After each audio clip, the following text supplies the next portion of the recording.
গিলামেটেটা কীভাবে রান্না করি সেটাই শেয়ার করব। ফার্স্টে গিলামেটেটার মধ্যে একটু লেবুর রস আর একটু নুন মাখিয়ে নেব। নুন, অল্প পরিমাণে নুন, একটু হলুদ আর একটা গোটা পাতিলেবুর রস মাখিয়ে রাখার কারণটা কি, এই দেখো একটা সাইড থেকে জল বেরোচ্ছে, এই জলটা ফেলে দেবো যাতে বিশ্রী একটা গন্ধ না থাকে। তারপরে কড়াইতে দেবো একটা তেজপাতা,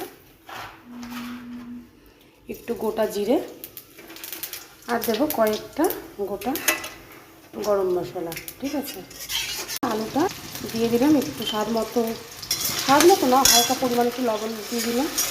আলুটাকে সুন্দর করে লাল করে ভেজে দেবো।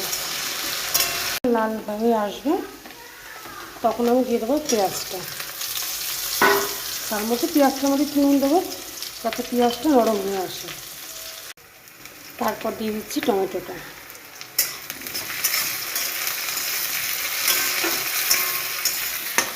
এখানে সব রকম পেস্ট আছে, আদা রসুন, তারপরে হচ্ছে লঙ্কা, ধনে, জিরে, এটা একবারে এখানে দিয়ে দিচ্ছি।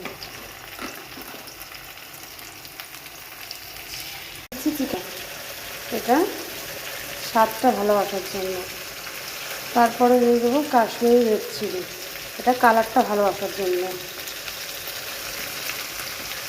এরপরে দিয়ে দেবো পরিমাণ মতো হলুদ, আর কাঁচা লঙ্কা দিয়েছি, কোনো লঙ্কার গুঁড়ো দিইনি, শুধু কাশ্মীরি কালারটা ভালো আসার জন্য কাশ্মীরি যে লঙ্কার গুঁড়োটা দিয়েছি। তারপরে দিয়ে দেবো স্বাদ মতো লবণ, আর নুন মাখানো আছে সেটাকে জল ঝরিয়েই দেবো। যখন দেখবে মশলার থেকে তেলটা ছেড়ে এসছে তখন ওই যে লেবু মাখানো হাত পা গিলামেটা দিয়ে দিতে হবে, জলটা ঝরিয়ে দেবে। পরে আবার দেখাচ্ছি। গিলামে যেহেতু লেবু মাখানো ছিল, গিলামেটার থেকে এতটা জল বেরিয়েছে, এই জলটা বিশ্রী গন্ধ হয়, এটা ফেলে দিতে হয়। আর এই যে